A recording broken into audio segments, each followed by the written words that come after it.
los investigadores de la ciencia cognitiva están utilizando entonces estas gráficas para mirar la conexión entre la percepción visual y la conciencia.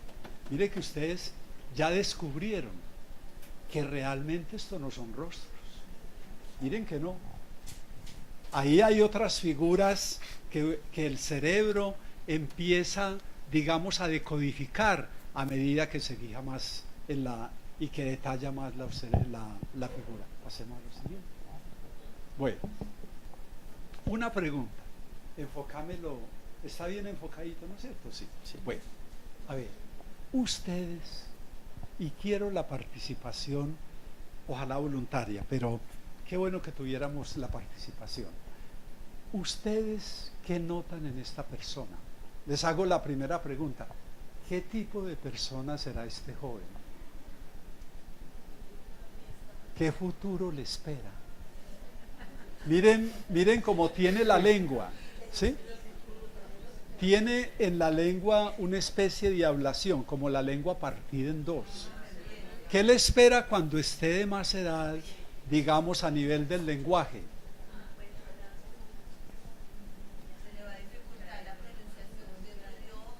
Bueno, este joven sí, muy bien.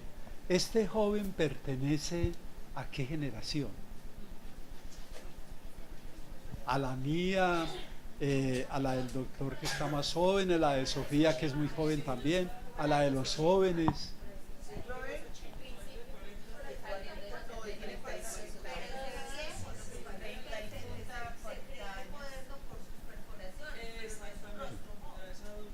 Bueno, ¿y ustedes cómo interpretan, digamos, esa conducta de llenarse de piercings y de alfileres en su cuerpo? Eso se refiere, pues, ¿a qué los remite? ¿A qué los podría remitir a ustedes esa?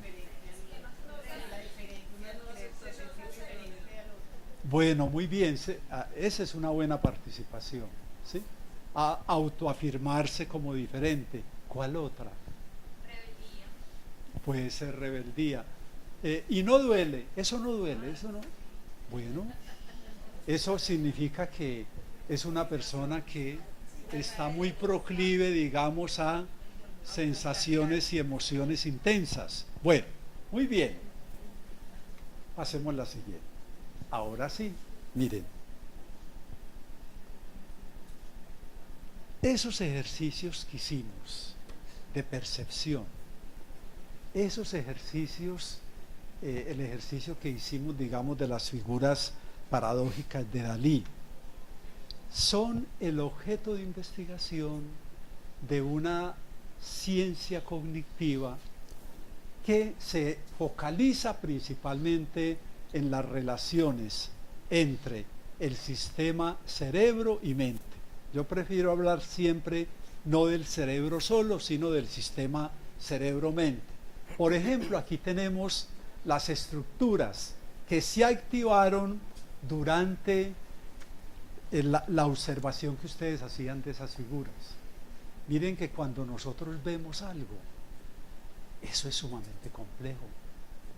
Por ejemplo, cuando yo miro esa botella de agua, se activa todo el tapizado neuronal de la retina y se va conduciendo la información por el nervio óptico, el quiasma óptico, el tracto óptico, se activa la formación reticulada mesencefálica que le informa al cerebro que está llegando una información por la vía visual. Luego se activa el núcleo reticular talámico que le dice, voy a emplear este término así para que podamos hacerlo más claro. Entonces, el núcleo reticular talámico activa los cuerpos ceniculados laterales. Los cuerpos ceniculados laterales llevan esa información a la corteza visual primaria, ¿sí? Pues estamos por acá ubicaditos en esta parte. Bueno, luego esa información pasa a las zonas secundarias de la corteza y todavía no estoy viendo la botella. Es que miren cómo hay veces nunca reflexionamos sobre lo complejo que es nuestro cerebro. Cuando ya se activan las zonas secundarias y se activa el sistema límbico, la persona empieza a interesarse por la botella, etcétera. Todavía, por ejemplo, en las regiones que llamamos corteza secundaria, el sujeto empieza a ver como formas, tamaños, empieza a discriminar materia prima y todavía no está viendo la botella. Cuando se activa el sistema límbico, entonces se interesa por ese objeto. Y para que pueda decir es una botella, ¿sí?, tiene que activarse la región frontal, los lóbulos frontales, sobre todo lo que llamamos la corteza prefrontal. Y miren, la botella no está a mi izquierda. Para yo poder decir que estoy viendo una botella a la izquierda, se activa entonces el circuito región parietal, ¿sí?, esta parte de acá, región parietal, lóbulo frontal, y ahí sí la veo, ¿sí? Lo mismo cuando ustedes oyen la música. Ahora vamos a hacer un ejemplito. Pasa lo mismo. Se activa entonces el oído el oído externo, el oído interno, bueno, y luego seguimos el mismo proceso. Cuando se activa el circuito región parietal inferior, corteza prefrontal, este que estamos mirando acá, entonces ya usted empieza a discriminar el sonido. Mire, es el himno nacional, o es una cumbia, lo que sea, y sabe por dónde está viniendo el sonido, por la derecha o por la izquierda. Bueno, lo mismo cuando tocamos un objeto, solamente, y esa información por el oído, entonces activada los cuerpos gemiculados mediales. Lo mismo cuando usted, toquemos la botella, mire, está como térmicamente, está pues como tibiecita, todo eso.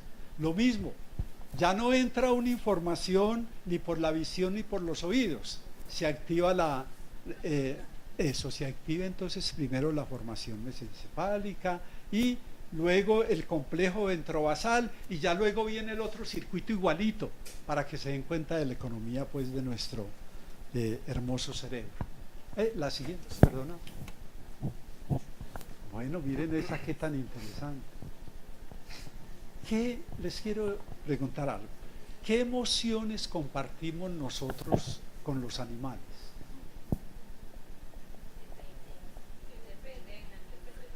Depende del animal, bueno.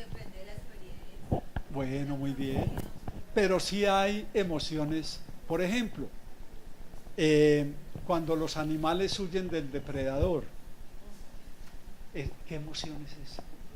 Claro, miedo, ¿sí? El temor también. Bueno, miren el circuito tan interesante que se activa. Bueno, ¿esto es para qué? ¿Por qué traigo esta gráfica? Para indicar lo siguiente, miren. Las emociones también son parte de nuestro sistema cerebro-mente. Ese es el error que Antonio Damasio, un neurocirujano famoso que está actualmente en Estados Unidos, es el error que le señala Damasio a Descartes, ¿sí?, al primero que vieron ahí, porque Descartes dice que la función más importante de nosotros es pensar. Pienso, luego existo. Damasio. Bueno, muy bien. Aguarden, yo me vuelvo a ubicar. Ya. Bueno, entonces Damasio critica a Descartes esa declaración. Pienso, luego existo. Damasio la cambia por existo, luego pienso. ¿Por qué? Sencillamente porque la razón no es lo más importante. Nosotros también tenemos emociones, y esas emociones, y además nuestro modo de ser, nuestro estilo de vida, nuestros sentimientos forman parte de un todo. Entonces, en ese sentido, y por eso también algunas veces nuestras emociones interfieren con un razonamiento, digamos, adecuado, pero también a la inversa. Nuestros razonamientos pueden modificar nuestro sistema de emoción. Miren qué tan interesante. Este señor va por el campo. Bueno, les quiero decir lo siguiente, vean. Sofía y yo fuimos muy estrictos en colocarles ahí la fuente. Y de dónde, digamos, se saca la gráfica, para que ustedes la puedan tener también, porque esa es la idea. Hay muchas diapositivas que hoy les van a quedar como tarea, ¿sí? Es decir, para que podamos iniciar un conversatorio, no con respuestas improvisadas acá. Miren que improvisar es bien difícil. Uno tiene primero que leer, reflexionar, comprender, entender, etc. Bueno, entonces ustedes van a tener tanto en su internet, ¿no es cierto que sí, Sofía? Bueno, van a tener tanto en su internet estas diapositivas, que son por ahí unas 30, y van a tener también el escrito que yo he elaborado para este conversatorio, porque hoy no alcanzamos, no alcanzamos hasta a terminar pues todo lo que he preparado. Miren qué hermoso esto, son las vías subcorticales que están influyendo en la respuesta de miedo. Miren pues semejante culebrita, ¿sí? Bueno, va el señor por acá en el campo, la detecta. Bueno, ¿qué implica esto? Miren, entonces los ojos captan, ¿sí? No digamos que los ojos, a través de la percepción visual se informa el tálamo. Recuerden que el tálamo es aquella parte es como un cerebrito pequeño, ¿sí? Que toma toda la información. Allá llega la información auditiva, la información visual, la información táctil. Bueno, entonces él pasa esa información inmediatamente a la amígdala. Todavía no se produce la respuesta de escapar. Bueno, pero sí en esta zona verde se empieza a ver que el ritmo cardíaco, todo eso, ustedes saben, semejante animalito. Bueno, entonces el ritmo cardíaco, la presión arterial, los músculos también, esa información se pasa luego a la región occipital, ¿no es cierto? Y se vuelve a la amígdala, y ya la amígdala sí produce una respuesta de escape. Bueno, ese es un ejemplito. Pasemos. Bueno, no, devolveme la anterior. Bueno, se van a fijar mucho en el ejercicio que vamos a hacer. Pongamos, ¿van a escuchar algo? Bueno, perdóname, todavía no. Miren, pidiéndoles dispensas por sus preferencias musicales, voy a hacer un ejercicio para que miremos también en qué está implicado nuestro hábil cerebro. ¿Qué ocurre allá en ese cerebrito de ustedes? Pues no digo cerebrito en el sentido de que sea subdesarrollado, no, es en otro sentido. Tal. Óiganlo bien.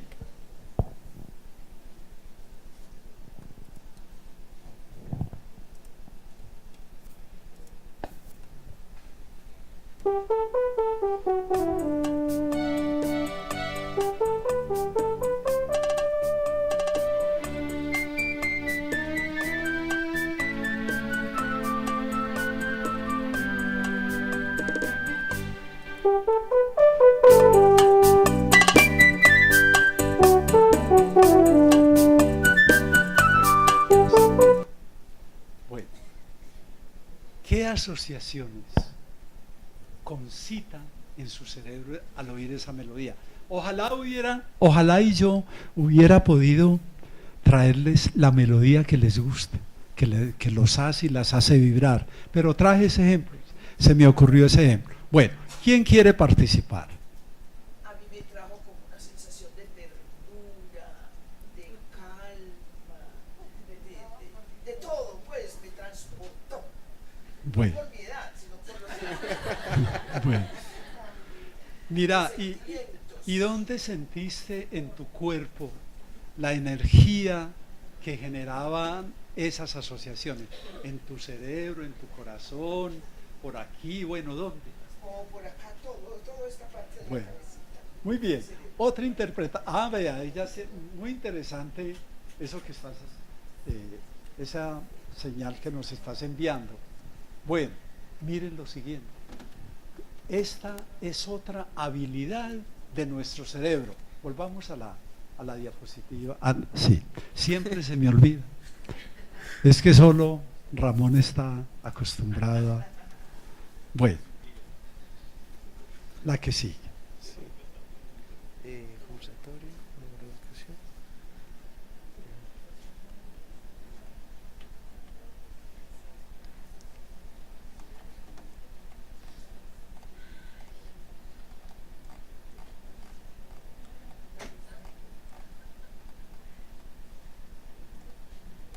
En esta. Eso. No sepas.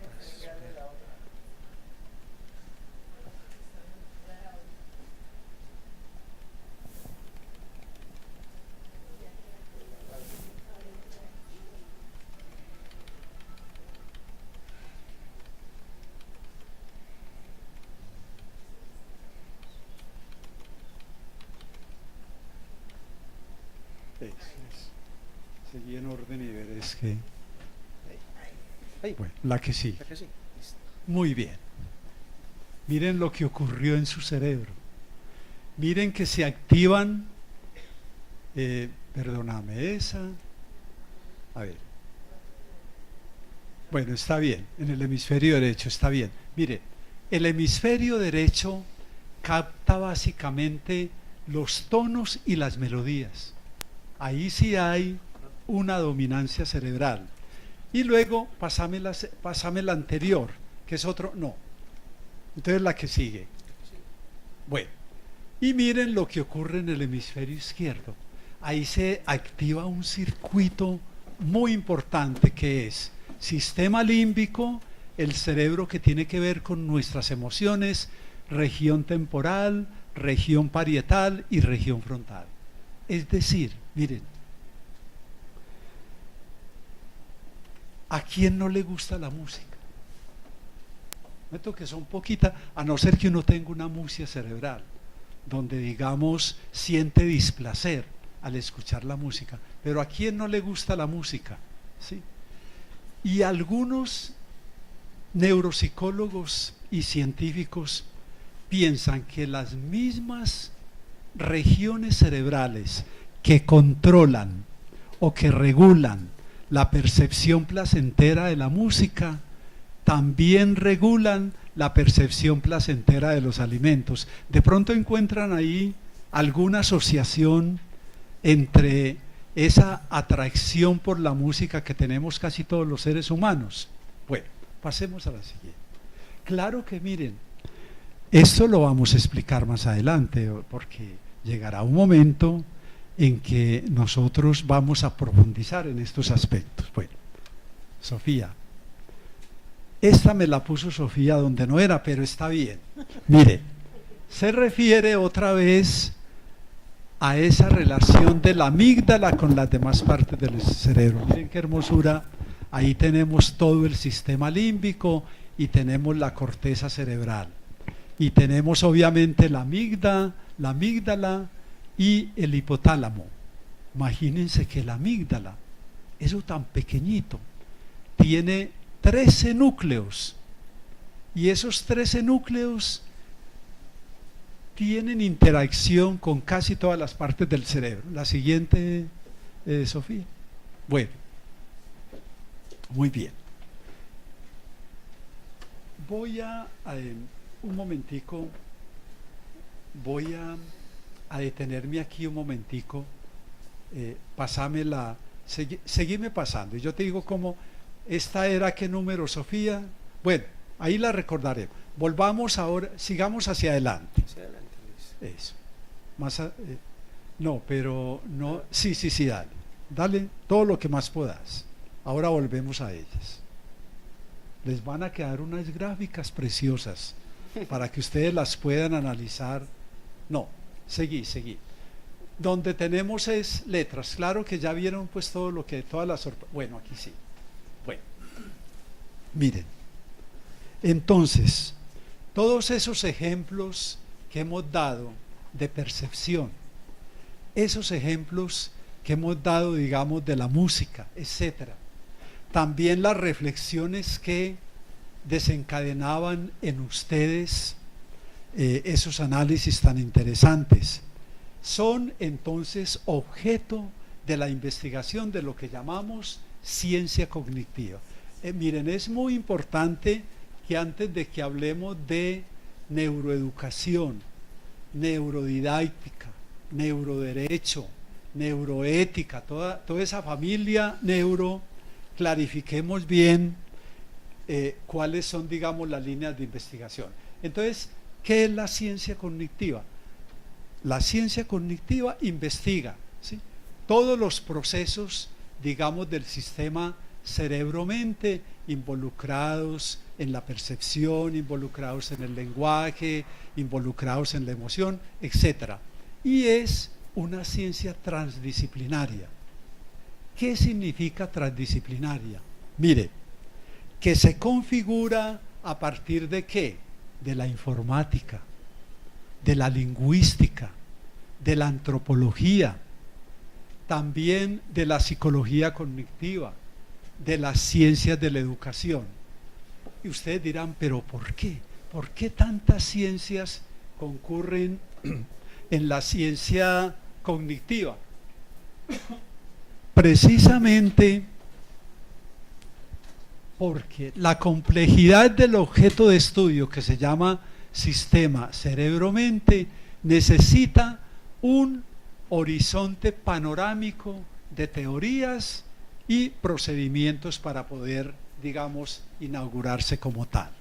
Entonces, esta ciencia cognitiva va a ser una alternativa teórico-procedimental para indagar todos aquellos actos humanos de complejidad y también, digamos, las investigaciones etológicas con los animales están ahí incluidas.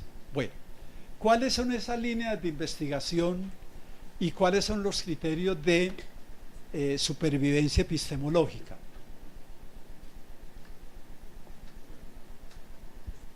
Bueno, ahí hay varias cosas que analizar.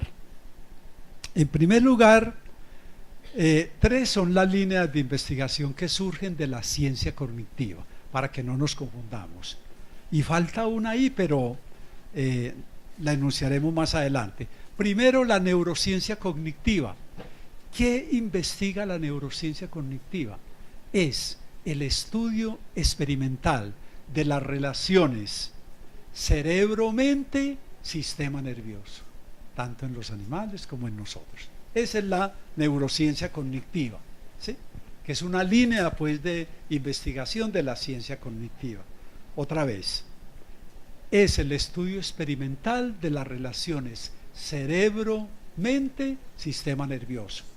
¿Qué es la neuropsicología cognitiva humana? Es entonces la investigación de los procesos cognitivos, que ahora más adelantico se los voy a explicar, y su alteración por lesiones cerebrales. Entonces, supongamos que uno se lesiona la región occipital, ahí queda con agnosias visuales. Uno se lesiona la región temporal o algo que logre agredir al cerebro, ahí queda con sus problemas de afasia, sobre todo si es en el área perisilviana, que más adelante les explico dónde está más o menos ubicada. Lo mismo en la región frontal, ¿sí? Queda, digamos, su mente escindida con una serie, bueno, entonces eso es lo que llamamos en neuropsicología cognitiva humana las afasias, las apraxias, las agnosias, los trastornos del esquema corporal. Bueno, ¿y qué es la psicología cognitiva? Esa sí que es bien interesante. Es también otra línea derivada de la ciencia cognitiva. Miren, la psicología cognitiva humana estudia los procesos cognitivos, los estados cognitivo-afectivos y los productos cognitivos. Y voy a dar ejemplitos. Bueno, a ver, ¿qué es un proceso cognitivo?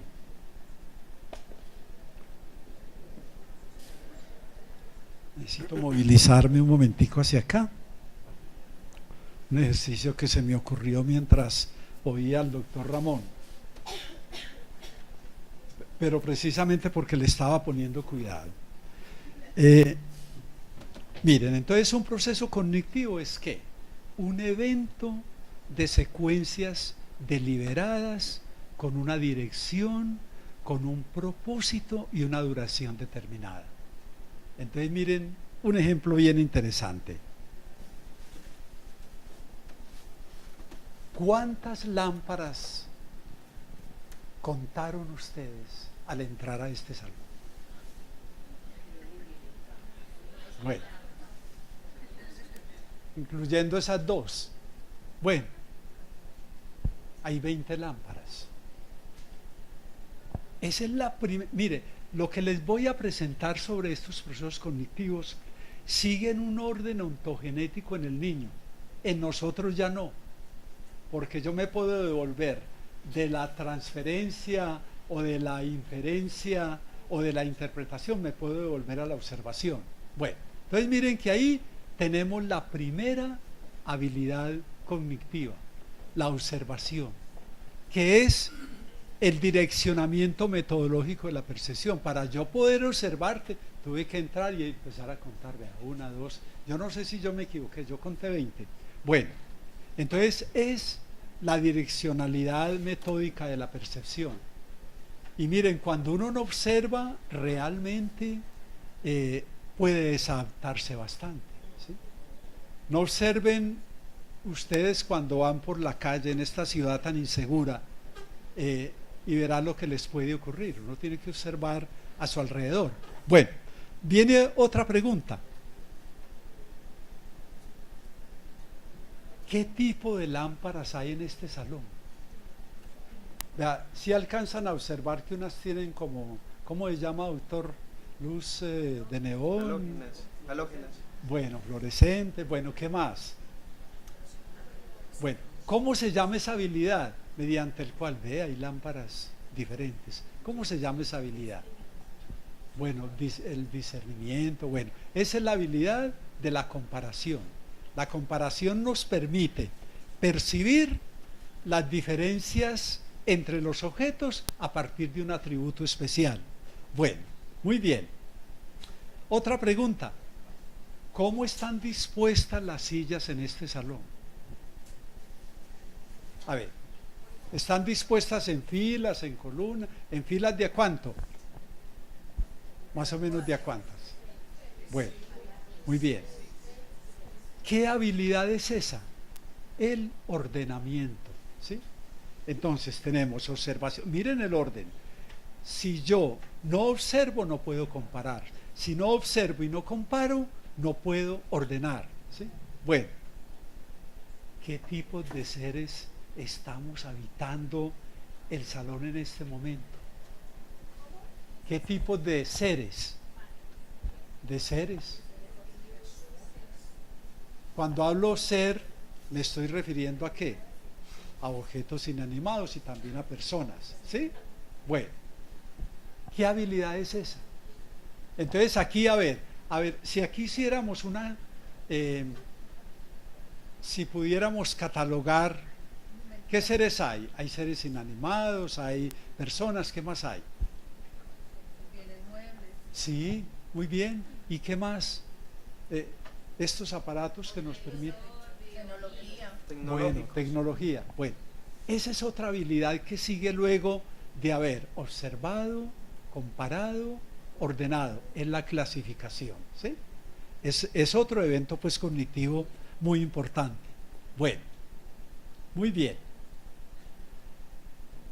¿Qué significa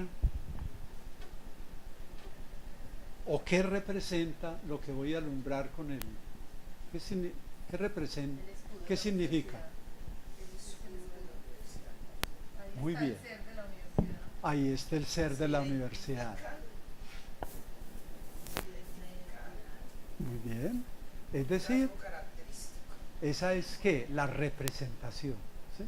Mire que la representación implica una denotación y una connotación.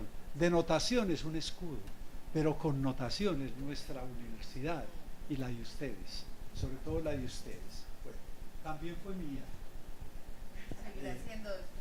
Bueno. Sigue siendo. Bueno, muy bien. Ahora viene algo. ¿Cuál fue la primera pregunta que les hice? Se me olvida. ¿Cuál fue la primera pregunta que les hice cuando empezamos este conversatorio? Sobre la figura, si reconocíamos la figura del joven de René Descartes. Muy bien. Bueno, ese, miren pues, después de haber observado, ordenado, comparado, clasificado, representado, registramos la información, ¿sí? Registramos, mire que ella la registró muy bien. Bueno, y si yo les hago otra pregunta, ¿cuántas lámparas había en el salón? Bueno, mire que, bueno, puede ser 20 o más. Miren que esa es otra habilidad muy relacionada con la anterior, de almacenar información y de almacenar información, registrarla y recuperarla. Es decir, el recuerdo, ¿sí? Entonces tenemos la memoria y el recuerdo. Bueno, otra preguntita sencillita. Este salón, ¿para qué sirve este salón? ¿Para qué sirve? Tan elegante, tan bien organizadito, tan limpiecito. Muy bien, experiencias, eventos, etcétera. Bueno, ¿qué habilidad cognitiva tenemos ahí? Estamos ejercitando la inferencia, ¿sí? Entonces ese es un ejemplo de evento cognitivo muy importante, ¿sí? Y miren, cuando uno saca conclusiones, está infiriendo, ¿sí? Bueno, y la última preguntita. Entonces llevamos este orden: observación, comparación, ordenación, clasificación, ¿sí? Representación, registro de la información, evocación de la información. Y miren, cuando tenemos todo eso, podemos inferir. Ahora, les hago una pregunta. ¿Ustedes qué opinan del proceso de paz actualmente? ¿Qué opinan? Ojalá y lleguemos. Ojalá y lo podamos concluir exitosamente, sí, con la capacidad de perdonar y de, bueno, muy bien. ¿Qué es esa habilidad? Hipótesis, bueno. Por ejemplo, si alguno de ustedes lo rotulara como imposible, otro lo rotulara como muy beneficioso, porque es que es increíble pues que nosotros cada vez lleguemos a más expresiones de violencia. Entonces, cuando ustedes, digamos, están clarificando un concepto como el proceso de paz, ¿estamos qué?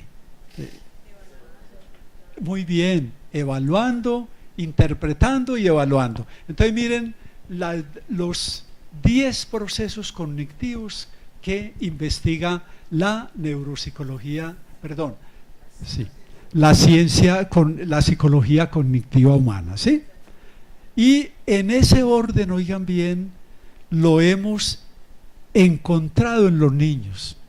Entonces, para que el niño, miren, para los pedagogos y para quienes de ustedes se van a encarretar con esto de la neuroeducación, hay unas secuencias que en el cerebro sigue, digamos, el procesamiento de la información. Bueno, ahora, bueno, un momentico. Pero miren lo que sigue tan interesante. ¿De dónde sale neuroeducación? De lo siguiente: cuando hacemos una sindéresis crítica y creativa de los aportes de la psicología cognitiva y de las prácticas teórico-pedagógicas de las ciencias de la educación, surge una nueva manera de pensar y de reformular el sistema cerebro-mente en el contexto escolar. Y entonces ahí